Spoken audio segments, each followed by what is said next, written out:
Okay. So ngayon, alam naman po natin no, na posibleng politika nga pong naging rason nito at baka may nakabangga itong si Dudong Bukol no, na sa kanyang mga live stream. No? So ngayon, ang nakakatawa kasi dito, how hypocrite kasi. Tingnan nyo Well, una pala sa lahat, no, tayo po, ginagalang po natin yung mga namatay, yung dito po, yung mga naulila rin po ni pangalan nito ni Kapitan Bukol at syempre condolence po sa buong pamilya. Pero syempre po, ang nakakatawa po kasi dito yung pagiging double standard po ng mga Duterte, no? So tingnan niyo to Ngayon, si Sara Duterte naman po bida-bida na naman ngayon. No, sabi niya dito, hindi tayo yuyuko. Kailanman, Sara Duterte stands up for free speech after murder of anti-corruption barangay exec. O yan So free speech daw. Oo. Alam niyo, nakakatawa kasi dito kung gaano ka-hipokrito tong gagong to, si Sara Duterte. Nung panahon nga po ng tatay niya, yung nagpapa-free speech, yung nag-free speech, kinakasuhan nila, pinapakulong nila. Di ba? Naalala nyo?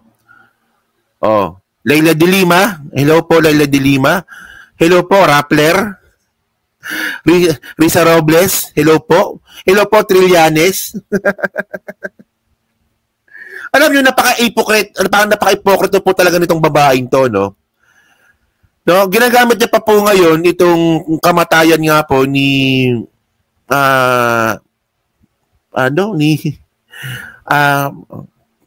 ni Captain Bukol para pa sa kanyang free speech di umanong propaganda. Ngayon, naging free speech advocate na yung gaga. Kung dati mga kababayan, no, pinapakulong nila, pinapasarado pa. ABS-CBN pa pala. Oo. ABS-CBN. Ginigipit nila yung mga kritiko nila. Puta ngayon, bigla naging free speech advocate si Sara. Anong klase gagaguhan to, Sara? So, syempre, para po makumpleto po yung propaganda ni Sara sa sarili niya, na siya po ay free speech advocate, Filipino has the right to speak freely and should not be silenced by bullets. Di ba? According to Vice President Sara Duterte, Vice President vowed to fight for people's free speech after denouncing the killing of barangay official following his anti-corruption remarks. Di ba? Lucas talking. Di ba? Ang kapal naman ng mukha mo, ginagamit mo pa yung patay. Ako maniniwala pa ako about sa free speech kung si Leila de Lima po yung nagsalita nito. Maniniwala pa ako kung na ganon. Maniniwala pa ako na totoo yan kung hindi po Duterte nagsalita. Ano yan? Puta, nung panahon ni Digong, lahat ng mga kritiko ninyo, ginipit ninyo, pinasarado ninyo, pinakulong ninyo, tapos ngayon pagkagising mo, okay, free speech advocate na ako. Free speech. Ganon? Ganon na kayo? How hypocrite talaga, no? Huwag naman ganon. Ano ka nga? Tawag nito, kilabutan ka nga. Kinagamit mo pa yung patay para dyan sa katangahan mo. Ay, nantugago talaga to, no? So, pati.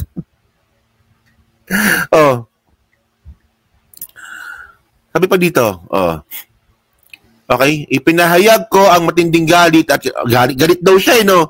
At dalamhati sa pagpaslak kay Barangay Kapitan ng 3 de Mayo, Digo City na si Oscar Bukol.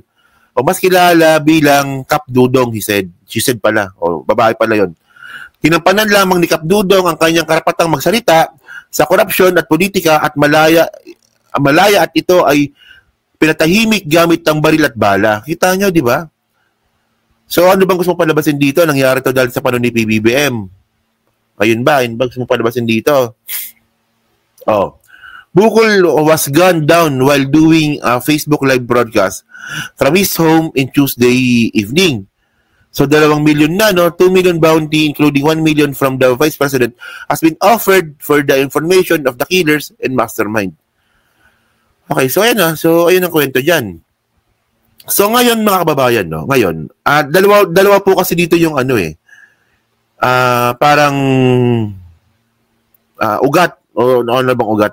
Dalawa kasi dito yung parang pinaka-essence ng mensahe po ni Sara Duterte.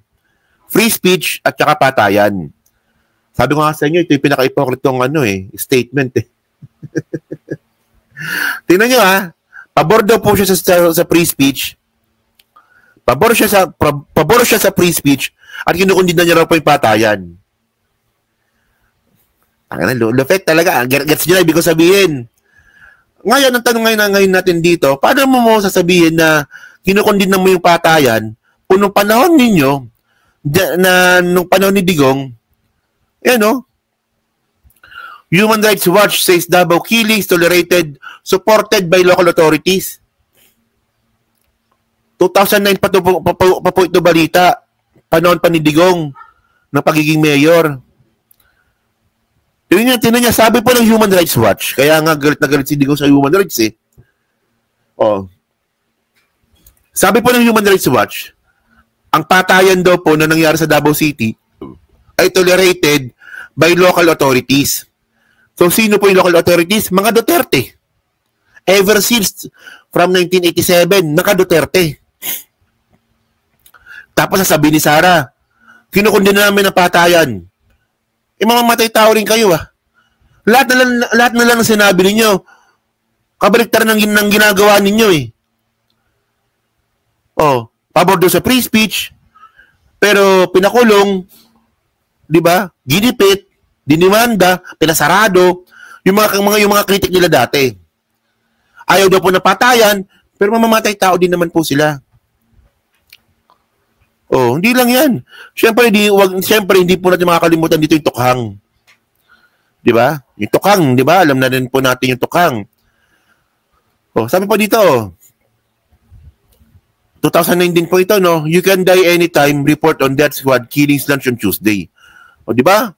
Ito talaga, no? Nabalita pa talaga ito. May death squad po ang Davao City. Ito ba mga DDS? Hindi nyo ba naintindihan to? Hindi ba kayo marunong magbasa, mga DDS? Hindi nyo ba nakikita kung gaano ka-double standard at gaano ka-ipokrito itong mga Duterte na to?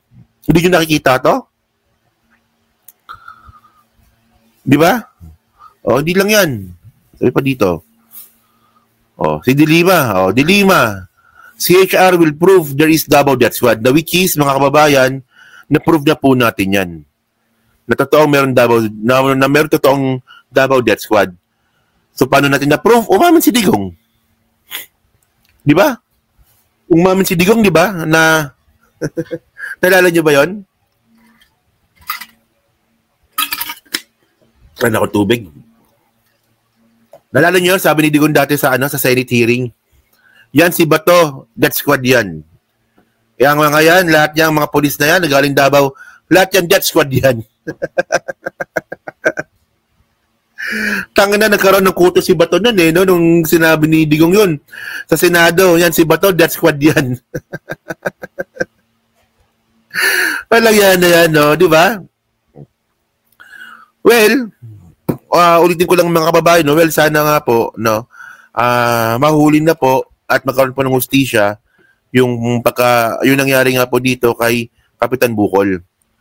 No? At syempre, no, sana naman po na wag naman po sanang gamitin sa politika, especially po sa propaganda, yung pagkamatay nga po ni Kapitan. Nagagamit po siya sa politika, especially nga po ni Sara. Di ba? So, yan. Good afternoon po, Birahan PH. Hello po kay Adela Brosas, kay Mami G3, kay Dolly Barocanay, kay Tita Haru Play. Hello po kay Shelby Ranuel, kay Delia del Rosario. Ayan.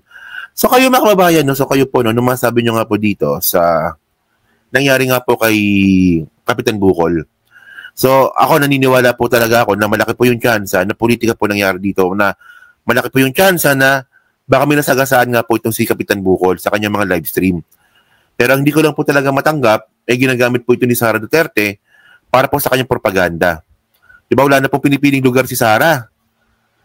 Wala na rin po siya pinipiling pagkakataon. Di ba? So yan na, so comment na po sa baba at binabasa po ni Mark Ramos yan. Yan, so next topic tayo, no? Hello po kay Adela Brosas. Yan, okay. So nakapagbati na pala ako. So saan na ba tayo? Next topic tayo.